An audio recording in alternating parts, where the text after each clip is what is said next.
ವಾಡಿಕೆ. ಆ ಪ್ರಕಾರವಾಗಿ ಪ್ರತಿ ದಿವಸ ಇಲ್ಲಿ ಕನಿಷ್ಠ ಒಂದು 25ರಿಂದ 50 ಶವ ಸಂಸ್ಕಾರಕ್ಕೆ ಈ ಜಾಗಕ್ಕೆ ಬರ್ತದೆ.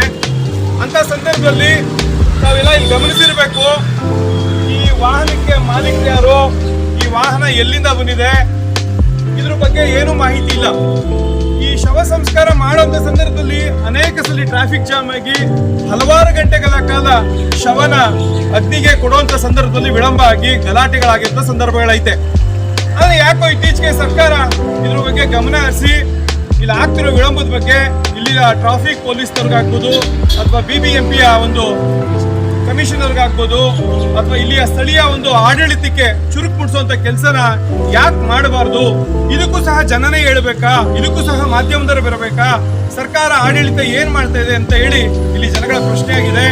ದಯಮಾಡಿ ಈ ಒಂದು ಸತ್ತಾಗ ಮನುಷ್ಯನ ಆ ಒಂದು ದೇಹ ನೆಮ್ಮದಿಯಾಗಿ ಅವ್ರ ಸಂಬಂಧಿಕರು ಈ ಒಂದು ಜಾಗದಲ್ಲಿ ಸಂಸ್ಕಾರ ಮಾಡಿ ಹೋಗ್ಬೇಕಾಗ್ತದೆ ಅಂತ ಹೇಳಿ ಈ ಸಂದರ್ಭದಲ್ಲಿ ನಾನು ಸರ್ಕಾರ ಆಡಳಿತಕ್ಕೆ ನೋಡಿ, ಇಲ್ಲೇನೆ ಕಣ್ಮುಂದರೆ ನೋಡಿ ಯಾವ ತರ ಆಗ್ತದೆ, ಟ್ರಾಫಿಕ್ ಜಾಮ್ ಆಗ್ತದೆ.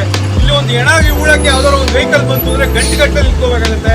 ಅದರಿಂದ ದಯಮಾಡಿ ನನ್ನ ಕಳಕಳಿ ಮನವಿ, ನಮ್ಮ ಈ ದುರ್ಗಭೂಮಿಗೆ ಬರುವಂತ ಒಂದು ಶವಕ್ಕೆ ಒಂದು ನೆಮ್ಮದಿಯಾಗಿ ಅದನ್ನ ನಾವು ಕಳಿಸ್ಕೊಡುವಂತ ಒಂದು ವ್ಯವಸ್ಥೆ ಮಾಡಿಕೊಡ್ಬೇಕು ಅಂತ ಹೇಳಿ ಈ ಮೂಲಕ ಪ್ರಾರ್ಥನೆ ಮಾಡ್ತಾ ಇದ್ದೀನಿ. ಕೊಡ್ತಾರೋ ಇಲ್ಲಿ ನಿಂತಿರೋ ಗಾಡಿಯನ್ನು ಸಹ ಮುಕ್ತಿ ಕೊಟ್ಟು ರಿಮೂವ್ ಮಾಡಿಸ್ಬೇಕು ಅಂತ ಹೇಳಿ ನಾನು ಈ ಸಂದರ್ಭದಲ್ಲಿ ಪ್ರಾರ್ಥನೆ ಮಾಡ್ತೀನಿ. ಕಾರಣ ಏನು ಅಂದ್ರೆ ಎಲ್ಲೆಲ್ಲಿ ಅಪಘಾತ ಮಾಡಿರ್ತಾರೋ, ಏನೇನು ಇಲ್ಲಿಗಲ್ ಆಕ್ಟಿವಿಟೀಸ್ ಮಾಡಿರ್ತಾರೋ ಯಾರಿಗೂ ಗೊತ್ತಿಲ್ಲ.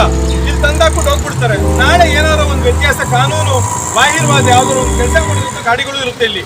ಅದರಿಂದ ಟ್ರಾಫಿಕ್ ಪೊಲೀಸ್ನವರು ಇದ್ರ ಹೆಚ್ಚಿನ ಜವಾಬ್ದಾರಿ ಅವ್ರಿಗೆ ಇರೋದು, ಇದು ಟ್ರಾಫಿಕ್ ಪೊಲೀಸ್ನವ್ರಿಗೆ. ನಂತರ ಬಂದ್ಬಿಟ್ಟು BBMP ಏನೋ ಈ ಒಂದು ವಿಭಾಗ ನೋಡ್ಕೊಳ್ತಾ ಇದ್ದಾರೆ, ಕಂದಾಯ ವಿಭಾಗ, ಅವ್ರಿಗೂ ಸಹ ಹೆಚ್ಚಿನ ಜವಾಬ್ದಾರಿ ಇರುತ್ತೆ.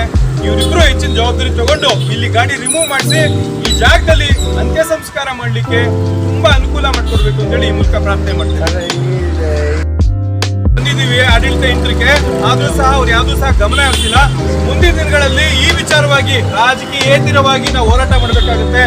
ಇಲ್ಲ ಅಂತಂದ್ರೆ ನಗರ ಪಾಲಿಕೆ ಮುಂದೆನೇ ಇದ್ರ ಬಗ್ಗೆ ನಾವು ಇಲ್ಲಿ ಸ್ಥಳೀಯ ಶಾಸಕರು ಕರ್ಕೊಂಡು ಹೋಗಿ ನಾವು ಇಲ್ಲಿ ಪ್ರೊಟೆಸ್ಟ್ ಮಾಡಬೇಕಾಗುತ್ತೆ ಅಂತ ಹೇಳಿ ನಾವು ಈ ಮೂಲಕ ನಾವು ಗಮನಿಸ್ತಾ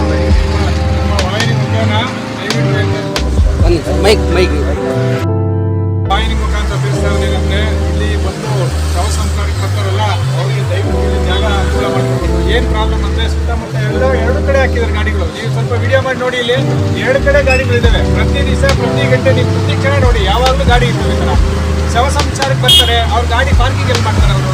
ಪಾಪ ಅವ್ರು ಏನೋ ನುಗ್ಕೊಂಡು ಪಾಪ ಒಂದು ಶವ ಸಂಸ್ಕಾರ ಮಾಡಿಕೊಂಡು ಹೋಗ್ಬೇಕು ಅಂತ ಬಂದಿರ್ತಾರೆ. ಇಲ್ಲಿ ಗಾಡಿ ಎಲ್ಲೋ ಒಂದು ಕಿಲೋಮೀಟರ್ ಗಂಟೆ ಹಾಕ್ಬೇಕು. ಅಲ್ಲಿ ಹಾಕ್ಬಿಟ್ಟು ಇಲ್ಲಿ ಬರೋಕ್ಕಾಗುತ್ತೆ ಅವ್ರಿಗೆ, ಬಂದೇ ಇಲ್ಲಿ ಫುಲ್ ಜಾಮ್ ಆಗಿರ್ತದೆ. ಅವ್ರು ದಯವಿಟ್ಟು ಬೇರೆ ಏನಿಲ್ಲ, ಇಲ್ಲಿ ಈ ಗಾಡಿ ಪಾರ್ಕಿಂಗ್ ಎಲ್ಲಿ ಪಾರ್ಕಿಂಗ್ ತೆಗೆಸಿದ್ರೆ ಅಲ್ಲಿ ಬರೋರಿಗೆ ಅನುಕೂಲ ಆಗುತ್ತೆ. ಈ ಜಾಗ ಇರೋದೇ ಬಂದು ಈ ರುದ್ರಭೂಮಿಗೆ ಶವ ಸಂಸ್ಕಾರಕ್ಕೆ ಬರೋರಿಗೆ ಮಾತ್ರ ಪಾರ್ಕಿಂಗ್ ಇರಬೇಕು. ನಮ್ಮ ಮಧ್ಯದಲ್ಲಿ ಗಾಡಿ ತುಂಬ ಸ್ಪೀಡಾಗಿ ಬರ್ತದೆ ಲೋನ್ ಇರೋದ್ರಿಂದ. ಅದಕ್ಕೋಸ್ಕರ ನಿಮ್ಮ ಮುಖಾಂತರ ಹೇಳ್ತಾ ಇದ್ದೀವಿ, ಮಧ್ಯ ಇಲ್ಲೊಂದು ಕೆಳಗಡೆ ಒಂದು 2 ಅಂಶ ಹಾಕೋದಕ್ಕೆ ವ್ಯವಸ್ಥೆ ಮಾಡ್ತೀವಿ. ಕೆಳಗಡೆ ಸಿಂಹಾಸನ ದೇವಸ್ಥಾನ ಇದೆ, ಮೇಲೆ ಆಂಜನೇಯ ದೇವಸ್ಥಾನ ಇದೆ. ಇಲ್ಲಿಂದ ಇಲ್ಲಿವರೆಗೆ ಪಾರ್ಕಿಂಗ್ ದಯವಿಟ್ಟು ತೆಗೆಸೋದಕ್ಕೆ ನಿಮ್ಮ ವಾಹಿನಿ ಮುಖಾಂತರ ಅವ್ರಿಗೆ ಯಾರು BJP ಅಧಿಕಾರಿ ಇರ್ಬೋದು, ಸ್ಥಳೀಯ ಶಾಸಕರಾಗಿರ್ಬೋದು, ಅವರು ದಯವಿಟ್ಟು ಇದನ್ನ ಒಂದು ಗಮನಕ್ಕೆ ತಂದು ನೀವು ಟಿವಿ ಮುಖಾಂತರ ಈ ವಾಹನ ತೆಗೆಸಿಕೊಂಡು ಸಾಕು ಅಷ್ಟೇ ನಿಮ್ಮನ್ನು ಕೇಳ್ತಾರೆ.